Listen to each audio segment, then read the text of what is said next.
हमारे भारत की जमीन पर कई ऐसे रहस्य दफन हैं जो कि कई बरसों और सदियों से उतने ही ताज़ा और अनसुलझे हैं जितने कि वह पहले थे। यह रहस्य ऐसे हैं जिनको जितना सुलझाने की कोशिश करे उतने ही उलझते चले जाते हैं।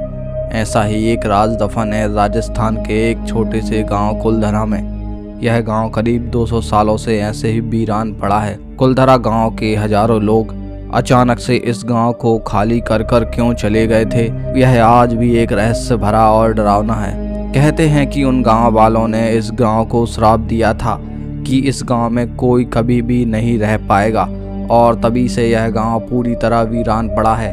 आखिर गांव वालों ने इस गांव को श्राप क्यों दिया था, इसकी असल सच्चाई को जानते हैं। ऐसा कहा जाता है कि यह गांव शैतानी ताकतों के कब्जे में है और इसी कारण से यह फलता फूलता गांव आज खंडर में तब्दील हो चुका है।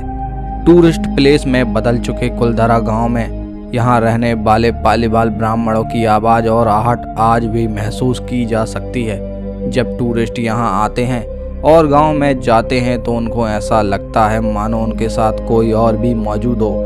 कई टूरिस्टों का कहना था कि यहाँ चूड़ियों और पायलों की आवाज़ें सुनाई देती हैं। राजस्थान सरकार ने इस गांव के मुख्य द्वार पर एक गेट बनवा दिया है। दिन में तो यह गेट टूरिस्टों के लिए खोल दिया जाता है, लेकिन रात में इस गेट को बंद कर दिया जाता है। कहते हैं रात में जो भी इस गांव में जाता है वह कभी भी लौट कर नहीं आता, इसलिए लोग रात में इस गांव में जाने से भी कांपते हैं। लोगों का मानना है कि इस गांव का निर्माण वैज्ञानिक तरीके से हुआ है। कुलधरा जैसलमेर से करीब 18 किलोमीटर दूरी पर मौजूद है। कहते हैं पालीवाल समुदाय के इस इलाके में करीब 84 गांव थे और उसी में से कुलधरा भी एक गांव था। पालीवाल समुदाय के ब्राह्मणों ने 600 घर वाले इस कुलधरा गांव को बसाया था।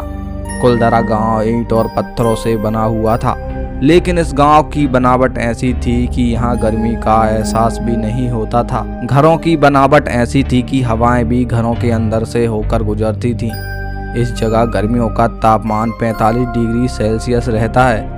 यदि आप अभी इस गांव में जाएंगे तो आपको ठंडक का एहसास होगा। घरों के अंदर कुंड और सीढ़ियां बेहद अनोखी थीं। पालीवाल समुदाय के ब्राह्मण बेहद कौशल और बुद्धिमान थे। हैरान करने वाली बात यह है कि पाली से कुलधरा आने वाले पालीवालों ने रेगिस्तान के बीचों बीच इस गांव को बसाया था। तो दोस्तों, अब बात करते हैं कि कुलधरा गांव के वीरान होने की असल वजह क्या है।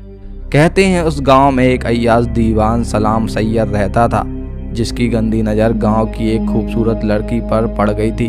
दीवान उस लड़की के पीछे इस कदर पागल था कि वह कैसे भी करके उस लड़की को पाना चाहता था। उसने इसके लिए पालीवाल ब्राह्मणों पर दबाव बनाना चालू कर दिया। सत्ता हाथ में होने के कारण उस दीवान ने उस लड़की के घर संदेशा भिजवा दिया कि अगर कल सुबह तक लड़की उसे नहीं सौंपी तो वह पूरे गांव को अपना बंदी बना लेगा। गांव वालों के सामने दो ही फैसले थे कि वह अब या तो गांव को बचा लें या फिर अपनी गांव की उस बेटी को। आखिरकार उन सभी गांव वालों ने फैसला किया कि कुछ भी हो जाए पर हम अपनी बेटी को उस दीवान के हवाले नहीं करेंगे। और अचानक से गांव वालों ने उस गांव को रातों रात खाली करने का निर्णय लिया और रातों रात पूरा गांव खाली हो गया। लेकिन जाते जाते उन पालीवाल ब्राह्मणों ने श्राप दिया कि आज के बाद इस गांव में और इन घरों में कोई और नहीं रह पाएगा। आज भी वहां एक अजीब सा सन्नाटा रहता है जैसा उस रात हुआ था। गांव वालों के श्राप का असर आज भी वहां देखा जा सकता है। आसपास के स्थानीय लोगों की माने तो कुछ लोगों ने इस गांव में रहने की कोशिश की, लेकिन वह भी रातों रात कहीं गायब हो गए। उन लोगों के साथ क्या हुआ आज तक यह पता नहीं चल पाया है। कई लोग आज भी इस जगह पर संपत्ति की लालच में जाते हैं। स्थानीय लोगों का कहना है कि पालीवाल ब्राह्मणों ने अपना धन, सोना, चांदी सब यहीं की जमीन में दफन कर दिया था। मई 2013 में पैरानॉर्मल एक्सपर्ट यहाँ रिसर्च करने आए तो उनके साथ कुछ ऐसी घटनाएं हुई जो सामान्य नहीं थी।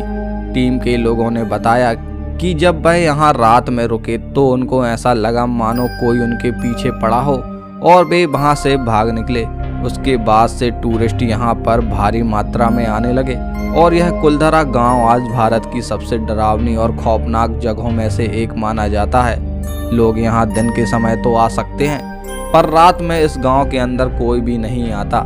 यहाँ की सरकार ने इस जगह पर रात के समय आने पर पूर्णतः प्रतिबंध लगा रखा है। कहते हैं जो भी इस जगह पर रात के समय आता है वह कभी लौटकर वापस नहीं जा पाता।